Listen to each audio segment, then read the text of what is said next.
Shabbat Shalom and welcome. This is VBS Torah study for a Shabbos morning. VBS and Temple Beth Torah of Melville, New York. Yeah, Torah study, yes, of course, for a Shabbos. And I'm delighted. I'm Rabbi Ed Feinstein of VBS and delighted to welcome my friend and teacher, Rabbi Mark Gelman, both of Temple Beth Torah of Melville, New York, and of South Florida, and of many other aspects of your fame and glory. It's good to have you together, Mark. Hope you're well. good Shabbos, and I'm so glad that the winds are dying down and that this terrible catastrophe in LA hopefully is subsiding. And I pray for safety for all the workers and for all the people, and that they should know their home again. Amen. We're so grateful to the first responders, the Yeah, firefighters, and the EMT guys, and all of the police officers, and everyone has protected us this week, and they have done an incredible job. And we're also, our prayers are with those who've lost homes and those who are returning to homes. At the same time, Mark, there's some good news in the air, of course. There's a ceasefire. At least at the hour of our recording, there's a yeah. ceasefire. We pray God that Maybe, hopefully, maybe. maybe let's hope. At least it's a step forward in hoping, and Yeah. let's hope that this comes to be and hostages return and some peace comes to that land. Let's hope for that. So pray for that as well this Shabbos. Well, this Shabbos we open a new book of the Torah. We open the second book, the book of Exodus. This is the beginning of the national story of the Jewish people. At Genesis, for all of its remarkable tales and stories, is about the family, literally Bnei Yaakov, the children of Israel. But now we open a nation, and we are a nation enslaved by Pharaoh, a nation oppressed and persecuted, a nation repressed as slaves. And the story of our liberation is going to occupy the first four parshiot, the first 4 weeks of our reading in this book of Exodus. And of course, the first chapter opens with the enslavement, and we have a glimpse into the picture of this man Pharaoh, who is the new king of Egypt, afraid of this populace of Israelites that live in his land, and he oppresses them by making them slaves in order to depress their population. And the people Israel oppressed cry out to God, and then the emphasis shifts, and it shifts from the macro, the national scene, to the story of one family and eventually one man. And that one man, of course, is Moses, who is going to be born in the slave quarters, hid by his mother for some months, floated down the Nile, recovered by the daughter of Pharaoh, raised in the palace. And then one fine day, he goes out and he looks out and he sees this panoply. He sees thousands and thousands of Israelite slaves building a new Egypt. And the question is, as the old Union song said, which side are you on? Because Moses has identities. He is an Egyptian prince, he is a son of slaves. And the question is, what does he know about himself? Of course, what's going to happen is he's going to have an encounter, two encounters. First, to save the life of an Israelite slave, and then to intervene in an argument. And he discovers that it's known, and the word goes out in the community that it's well known what he did, and so he runs away to Midian. According to tradition, he spent 40 years in the desert of Midian as a shepherd to Jethro, the chief of the Midianites. Marries Zipporah, a Midianite woman, has two kids, and then one day, walking his sheep up on the mountain, he sees the bush that is burning and doesn't burn up, and he's called by God to return and begin the process of the liberation. That's a summary of the story. Mark, there is one glaring question that pops from this story, and is, when does Moses find out that he's Jewish? What Right. does he know, and when did he know it? When does he discover that he's one of us? When does he make the decision to be one of the Israelites? What's your take on that? Well, of all the characters in the Torah, the only one I care about is Moses. The only one who fascinates me endlessly is Moses. The only one who matters is Moses. All the others play supporting roles in the saga of the Jewish people. And as you quite rightly said, the Jewish family, and they all have their interesting takes. But Moses, as Maimonides, as they say about Maimonides, from Moses to Moses, there never was another Moses.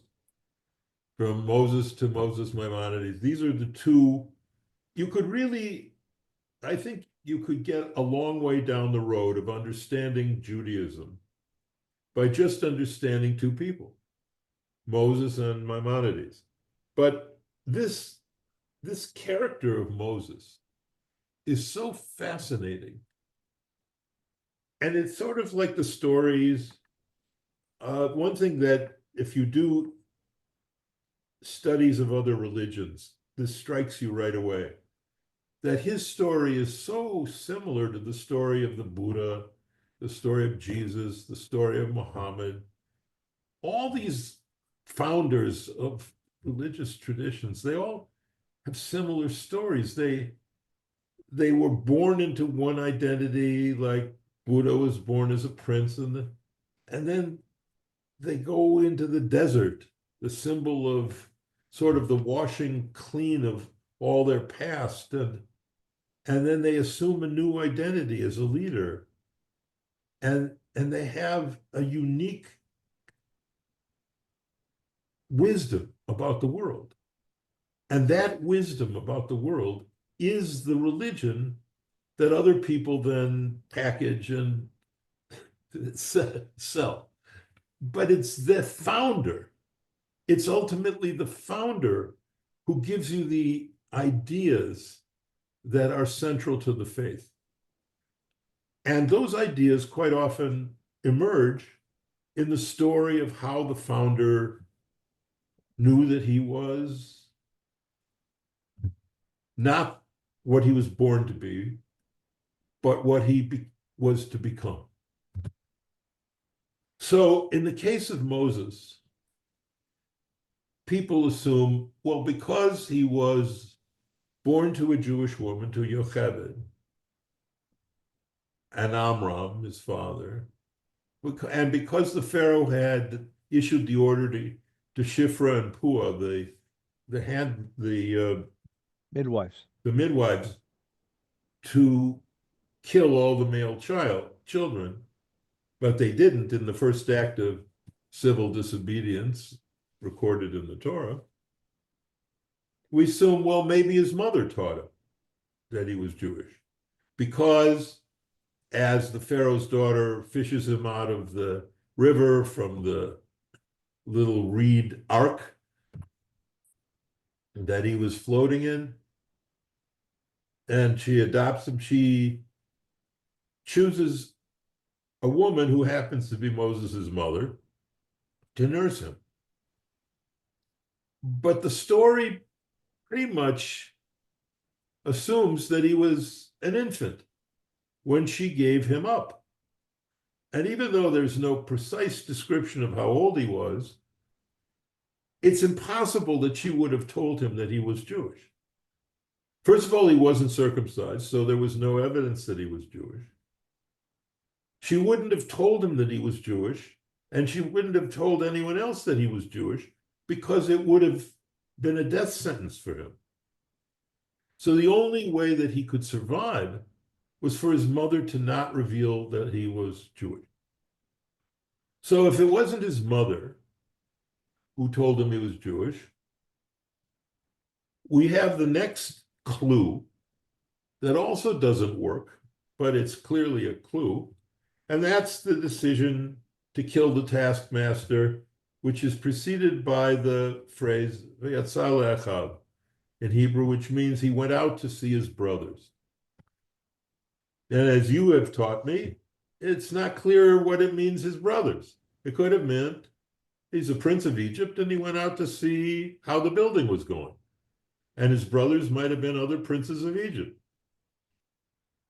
If it meant that he went out to see his brothers, meaning the Jews, you say, aha, he knew he was Jewish, these were his brothers. No, because that verse is an editorial comment.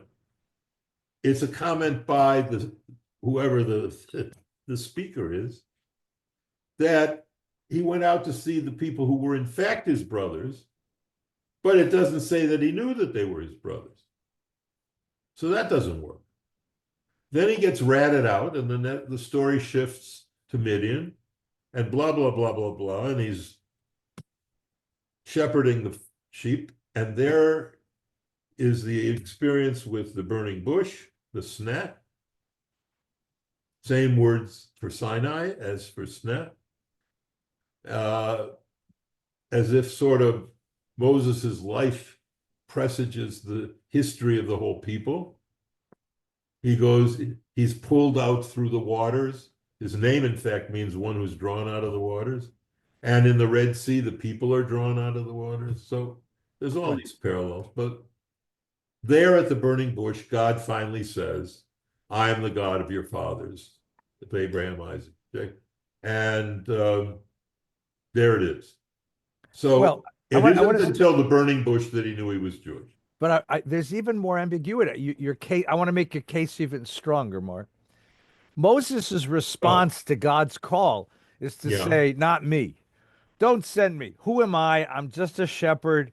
I'm a private guy. Leave me alone. God Well, says, I'm no, also a Ralsfatayim. that's coming. But the second deferral, he says to God, I will go to this people and I will tell them that their God has sent me. They're going to ask me, what's his name? What's your name? What am I supposed to tell them? Now, think of the question. I remember my professor, Moshe Greenberg, once said, this makes no sense to me. If Moses doesn't know he's Jewish, he doesn't know God's name. And the people Israel are going to ask him, what's God's name? Right? What's God's name? They know, and he doesn't know. In other words, what's the secret handshake? If you're really one of us and you're really here to liberate us, and this isn't some trick of the Pharaoh's secret police, give us the secret name that only Jews would know. But he doesn't know it, right? If he doesn't, and he doesn't know it, and he's asking God for it, which bolsters your case that what he's saying to God is fine. Okay, you tell me that I'm an Israelite. But how am I going to convince them that I'm in Israel? I don't even know who you are. I don't know your name. I don't have any identification to prove to this people that I am who I say I am and that you are who you say you are. It really is a question of identity at this point. He keeps And asking then, mi anochi, who am I? And correct. instead of it reading it as a deferral of responsibility, I wonder whether it's an actual question of identity. Tell me who I am, God, because I don't really know anymore. I That's was great. I That's was great, Eddie. born That's I was born exactly I great. never knew my birth mother. I was adopted. I lived in the palace. I obviously don't belong there. Now I'm here in Midian. I don't belong here. Mi anochi, who the hell am I? And his answer does what you so brilliantly do. It adds a psychological dimension to the story. And then he says, I am who I am. And what do you, and they ask, tell him, I am who I am sent you. Well, better. I am who I will be. That will be, right, You are who you will be. right. So the question then flips because as Jean-Paul Sartre once said, in each man we can see all of men. So in each Moses we can see all of us. If Moses's journey is an archetype, as you often quote Campbell and the archetype of the hero and all that, but if it's even deeper, if it's his journey is a blueprint for every single Jewish person's journey, Right. which is you're born into wherever you're born, Poland or wherever, or Brooklyn or Encino, and then you have to figure out, fine, that's where I was born, but what am I? And that then becomes the question, when did you first know that you were Jewish? Not did someone tell you you were Jewish? Because that happened for all of us early on. Yeah, you're Jewish. You're a Jewish kid. Yeah, but the question is this an identity that you can accept, that you can integrate, that you can affirm? And the only answer to that is the burning bush. And that is, at least that's how I would say it. You're not Jewish until you have a personal experience with God. Mm. I am not a fan and I am not a supporter of Kaplan and the Kaplanian idea that it's the people. You identify with the people, and it's the peoplehood that give you your identity. No, because as soon as your peoplehood is the people who live in Milwaukee mainly, or people who root for the Los Angeles Dodgers, as soon as other identities become stronger in you, whatever it is that ties you to the Jewish people evaporates. And besides, if my people were, you know, cigar makers in Istanbul, as I think they were, what does that have to do with my identity of my people? So ultimately, it comes down to the life you live and what is your burning bush moment. Mm. I have had many calls, as I'm sure you have, from students who studied with us and who this last couple years, ever since October 7th, have definitely had a burning bush moment. Right. They have walked on campus. My grandson walked on campus in a neutral campus. It wasn't Columbia, right? He's in Arizona. And some group of kids called him a Zio pig. They called him a Zio pig, a Zionist pig. And he called crying, Papa, Papa. And he told me how angry he was. I said, good, good. I'm glad you're angry. Because that's part of what it is to be Jewish, is to be angry at the people who hate you for no reason. And that was his sort of burning bush moment. My daughter always fought me because she hated being a rabbinical kid, hated it, and rebelled in lots of ways. And then one day she's at Boulder at University of Colorado as an undergraduate, and she calls up and says, "Oh, hi." I say, "How are you, Moochie?" I call her Moochie. Mara. I said, "What's up?" She says, "Oh, nothing. I got a job, part-time job. What is it?"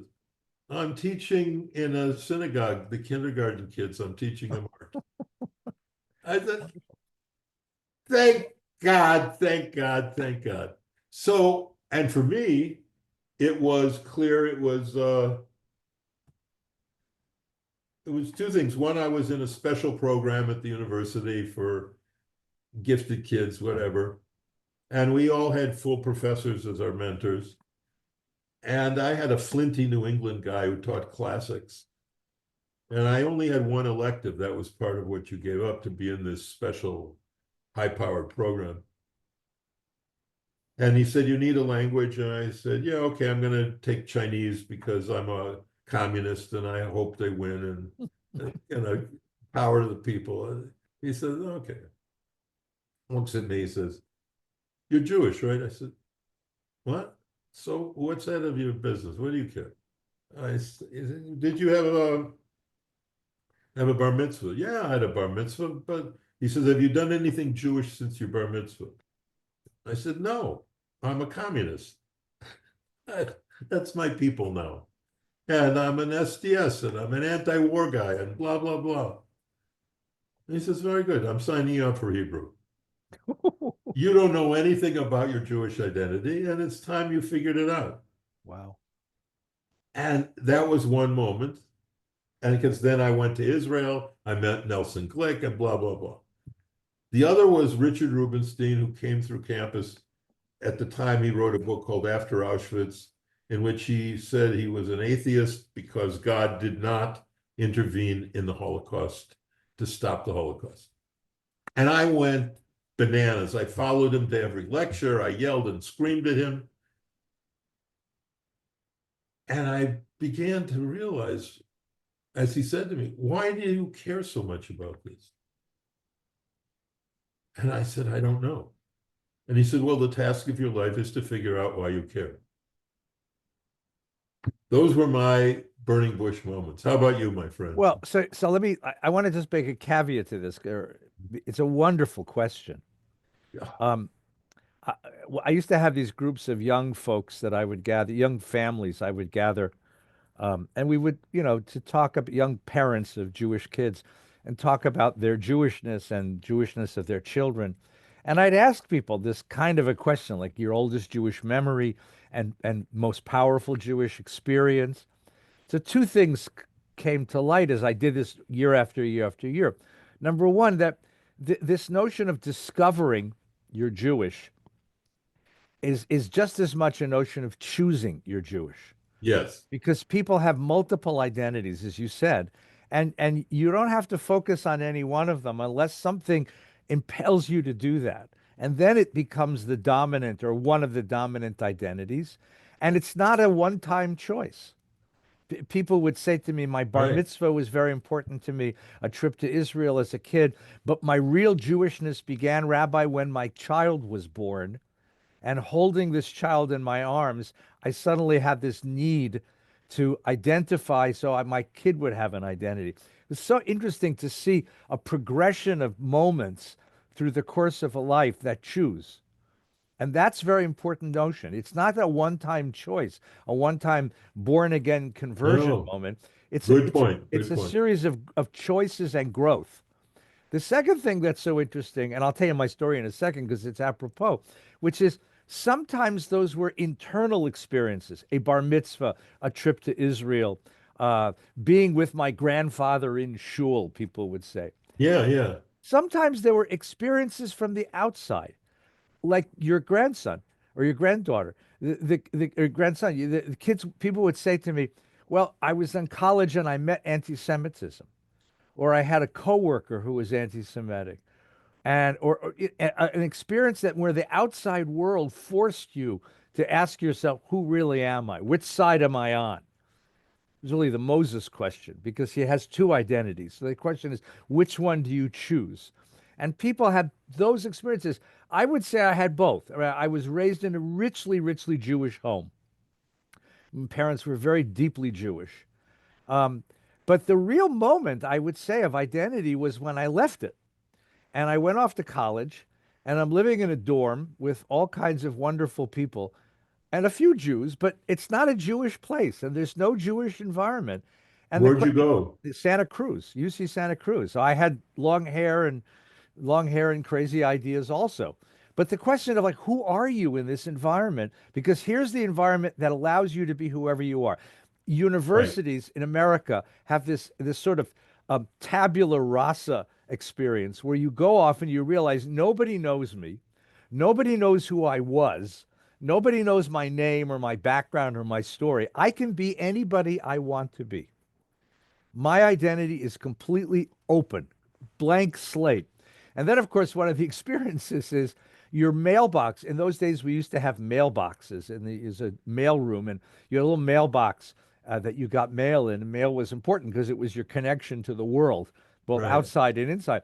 And your mailbox would be stuffed with flyers inviting you to all kinds of activities and programs and organizations on campus. And it clearly became clear that very soon it became clear that those weren't invitations to join organizations. Those were invitations to choose identities, a Yeah. political identity, cultural identities, lifestyle identities, right? And the question is, who do you want to be? And you could choose any one of them. They all invited me, right? I mean, I wasn't much fun at the Campus Lesbian Alliance, but other than that, you could be anybody you wanted to be. And You could have worked at it. I well, you know, but Latins Lesbians for Christ. That was the group that invited me. Nice people. Uh, th th and so at that moment, I began to really figure like, who am I? Like, what's going on? Then I went to Israel for my third year of college. And the contrast, because that was the year of the war in Israel in 73. And we became very tight as a group of American students and very close to groups of Israelis who were so desperate just to have some strength to get through an ordeal. Very powerful experiences. So both outside and inside experiences, and then serial choices along the way. So Good. those are experiences with the Jewish people. Right. Did you have any experiences where God spoke to you out of the burning bush? No, I don't, I wouldn't say that. I would have experiences where, but those were, see, I'm not sure I would phrase it in terms of God speaking from burning bushes. I would talk about very powerful personal changes, very powerful personal revelations. Discovering, if you want to put it this way, it's the God within. Discovering depths of identity I didn't know I had. Like when you started shouting at Richard Rubinstein, Yes. right? You discovered something inside of you. It's like a trigger Yes. That I was inherently religious, that you were that inherently I was a religious. basic believer in God, and I had no idea that I had faith that way. Right, right. And I'm in Israel on October 6, 1973, and the lights go out and there's air raid sirens everywhere. And I wouldn't, and we had the opportunity to leave the country. The program I was on, which was a University of California program, offered us the chance to leave the country. And I said, hell no. I'm going to be here and I'm going to do what I can do to support this. This is us. When it becomes us and not them anymore. That's a Yes, question. that's That's right. an internal, a powerful internal revelation, a powerful internal revelation. And sometimes it's joyful, but often that was. I mean, we were crying over what was happening to people we Sure. knew, Sure. and when you're crying, then it becomes intensely personal. Yep. That Yep. may not be a burning bush experience as a theological experience, a vertical theological experience. I think it's an internal theological experience. But sometimes they can be both vertical and horizontal at the Absolutely. same time. It Right. was in my case, what happened was my first year, after I was forced to take Hebrew by this classics professor, I got hooked into a trip to Israel and I met Nelson Glick. It was 68, the year, I'm sorry, it was 66, just the year before the war, since Six-Day War. And Nelson took me to the roof of Hebrew Union College and he pointed to the old city where you couldn't go at that time. And he said, Mark, there's the Herod's Temple and then the wall, the Kotel.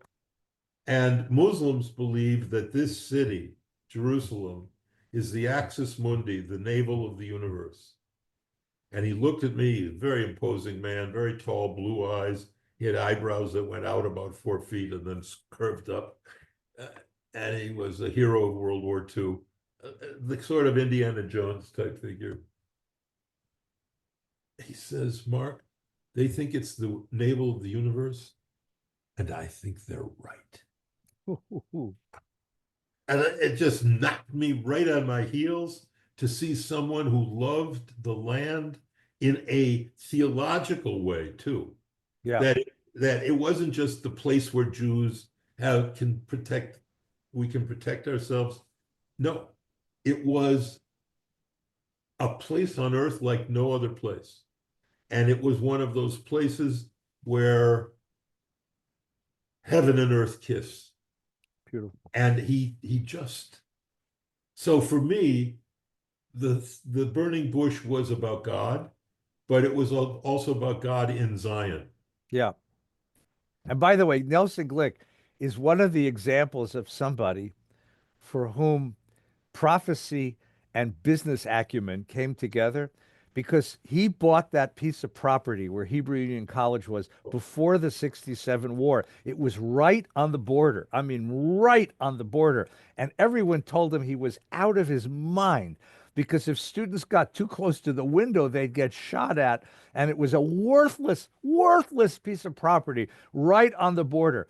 And the day after the 67 war, he found himself holding the most valuable piece of real estate in the Jewish world because that campus has the most exquisite view of the old city. It's right at the edge of a hillside, and just past that hillside is the most exquisite vista. And today, you couldn't find enough money in the world to buy that piece of property. And it's the campus of the Hebrew Union College. And I've gone there many times for classes, and friends have Yeah. lived there. And there's a synagogue there, right? There's a beautiful synagogue there that we've done services there, and it's exquisite. And I have to tell you, I have a different experience. It's because it's my way of looking at things, right? I'm one of these very strange Jews, and I'll confess this in public. The Kotel doesn't move me. Like, not the rocks, not the. I went down to the Kotel expecting to be blown away. You know what happened to me, Mark? The opposite. I went down to the Kotel and I tried. I really tried. I really tried to talk to God at the Kotel. And then I turned around. And instead of facing the wall, the rocks, I faced the plaza in front of it. And that plaza, that's what brought me to tears. Because what you have there are 100 congregations. And the most wonderful thing is that it's like pickup basketball. You Yeah, show up right. and you join a minion. And you'll have a minion where you'll have four guys dressed as Polish Hasidim, four Moroccan shopkeepers, four Yemenite delivery boys, four Ethiopian soldiers, four American tourists. It's Yeah. Am Yisrael. It's the kibbutz galiot. It's the gathering of the Jewish people. And if you open your ears, you'll hear every nusach, every melody. You'll hear Moroccan melodies and Yemenite melodies and Iraqi melodies and American melodies and European melodies and Polish melodies and Swedish melodies. And I see Am Yisrael gathered there together in prayer, right? And that's where I felt, wow, that's unbelievable. That's amazing. That's what moved me about the Kotel. And that's another one of my Jewish moments. So the That's question today, great. I want everyone to hear this because I think it's very important. This is a good Friday night discussion. So what were the moments that made you a Jew? What were the Yeah. moments that revealed to you your Jewishness, that Yeah. revealed to you an inner connection with this? For Rabbi Gelman, it's a very deeply divine experience. For me, it's a much more human experience, the national experience, a cultural experience. But for And all that's carried, to say something here, that has carried through my rabbinate and and through mine, yours. right? You are a Kaplanian and you're not the same way nature, Neo but Kaplanian, right? yeah, I mean, Benia, right. But it's the Jewish people who connect you. And in my case, it's faith in God that's connected me to my Jewishness. Yeah, It just, and just the same for Moses and for Buddha and for all the other great, not that in any way there's a comparison there, but the point is that your founding establishes your nature throughout the whole thing. yeah, And in the case of Moses, it's clear that his theophany, his experience with God, was an experience of personal love. This was a connection as close. The only word you can use it to describe it is love. He fell in love with God, and he was in love with God the rest of his life. He wasn't in love with the people. no, they gave him The nothing but people were a service. pain in the tush for him, Exactly. as they are occasionally for other Jewish leaders who discover working for Jews is not necessarily a smart career choice. But the fact is, he loved God. Yeah, And what is so wonderful about their story together, which is the greatest part of the Torah for me, their story, their love affair, is that neither one of them knew the answer to the question they had to answer together. That what does it take to teach people to be free? yeah, What is it? How do you do that? Moses didn't know because he was never a slave. So he had no idea how you take a slave to be a free person. He just didn't know. He says, "What am I? Give me your name. Maybe I'll tell them your name, and then they'll all And God said, I don't think, in a great experience there, God says, I don't think they'll believe you. And the Pharaoh won't believe you until you show him signs. Or no, Moses says that to God. Yeah. And God says, okay, okay. Because God has no idea. God says, go to Pharaoh and say, let my people go that they may serve me. That's not going to happen. So Moses says, I need some signs. That'll do it. So God says, okay, throw your stick on the ground, and it turns into a snake. Right. And he does that. And the Egyptian magicians also throw their sticks on the ground, and they turn into snakes. Right. So the whole thing is so brilliantly written. It's like saying, really? Is this how you think people Remember, come there to was a freedom? movie. There was a movie many years ago called Oh God, and George Burns, the Yeah, comedian, played sure. God. And there's a scene in the movie where they bring him to court, and he's on the witness stand, and the prosecuting attorney says, "You're God?" And he says, "Yeah." He says, "Prove it." And George Burns looks at him for a while, like, "Prove it." He says, okay, pick a card, any card. I And remember that's that. exactly the same scene. Like, Yes, yes, prove that yes, you come from yes. God. Well, I have a magic trick. That's And they do three. If they turn their oh sticks into snakes, yeah. water into blood, the thing they The can't do hand is becomes yeah. they can't make lice. And that's hilarious. What do you mean you can't make lice in Egypt? There's Good. lice all over the place. Right.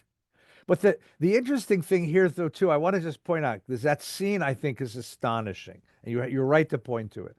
Moses comes out of the desert, and he comes into the palace, and he confronts Pharaoh. Yeah, Now, the movie makes a big deal of this. The first question is, does Pharaoh recognize him? He's been away for 40 years, and they look different, right? yeah, And this wasn't the Pharaoh that raised him.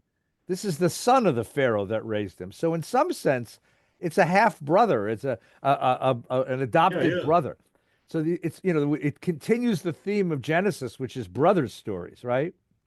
And he Mhm. says to Pharaoh, the God of the Hebrews says, "Let my people go to worship me for 3 days in the desert." And the God of the Israelites says, "Let my people go." Now think about this for a minute. First of all, who the hell are you? Right. You come out of the desert, you're obviously, I mean, it's not wearing a Brooks Brothers suit, I can tell you that. Yeah, And you come into the palace of the Pharaoh, who's the most powerful man in the world. And you stand in front of me and you say, there are slaves, and the slaves have a God, and that God wants them to go free. So, first of all, what?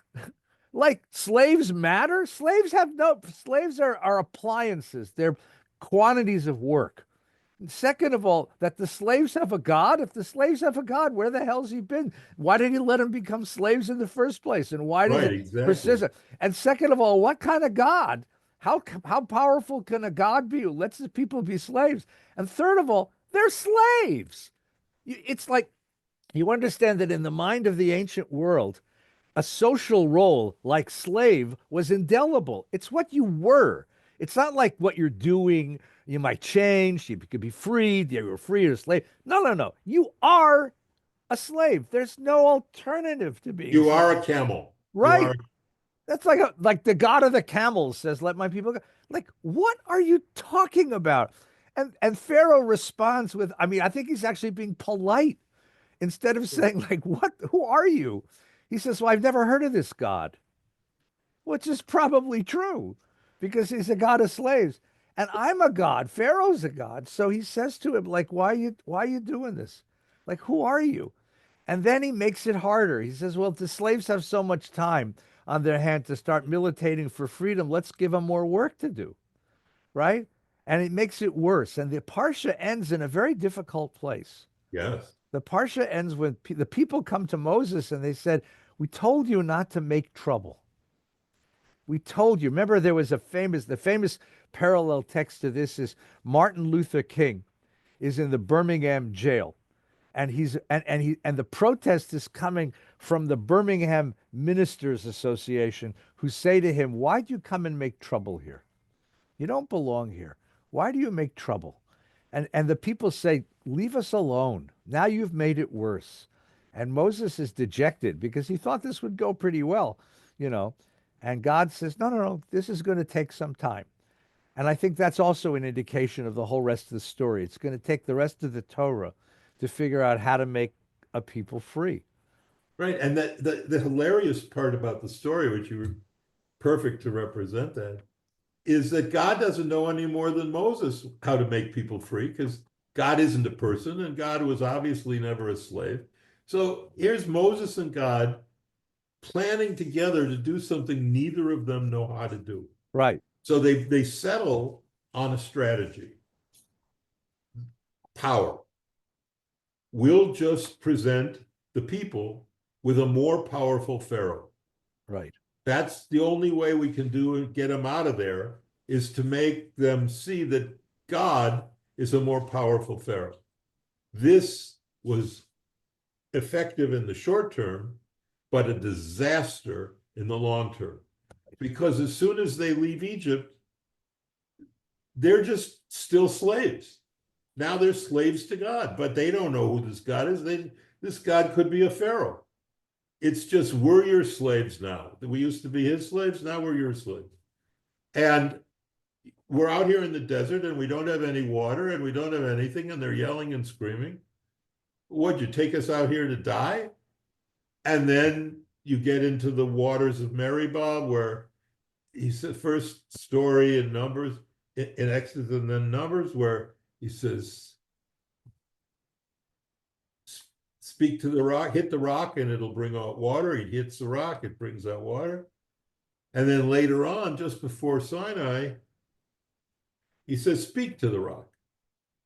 Because God, as in this process of liberation, realizes I've got the people in a bad place here. mm, They're worshiping power and force. They should worship me for the same reason Moses does, because they love me. yeah, I want them to love me. So tell Moses to just speak to the rock. Don't hit it, and it'll bring forth. No, but he's caught in the old paths and he hits the rock again. And for that reason, Moses can't enter the land. So what it does is the story shows that Moses and God are trying desperately, desperately to find another way. And Moses, I invented a little dialogue with Moses and God, and says about why he hit the rock. I said he did it intentionally. He says to God, in my imagining, in my midrash, God, you think the power of the fist, which you, the Yad Chazakah, which you sent to me with to get them out of Egypt, you think that that's over now because they're out of Egypt. No, you have to get them into the land. What do you think? You're going to just tell all the ites, the Hittites, the Jebusites, the Girgashites, you're going to tell all of them, it's our land now. No, you're going to need the power of the fist there. And you're going to need the power of the fist to hold them there. And you're going to need the power of the fist to keep them safe in Europe. And you're going to need the power of the fist to save them in Israel. And blah, blah, blah, blah, blah. And you're going to need, until the Mashiach, until the end of time, you're going to need the power of the fist. And then they can love you, and then they can be free. yeah. And so the great question as we leave the Parsha, we've asked the first question was, when did you discover you were Jewish? And how did you discover that? And how did you decide that? And then the Yes. How next did question you? is this question, which is, how do you make a people free? How do you keep a people free? And that is, in so many ways, a very difficult and painful question as you read the news and as you see the world around us. And I think that's a great place to stop. So, Mark, thank you. Take good care. Let Thanks. this Stay week be a safe, week Ed. of healing and safety. And everyone, take good care. Have a really, really quiet and peaceful Shabbat. Take good care. Bye bye. Thank you. Good Shabbos, everyone. Shabbat Shalom.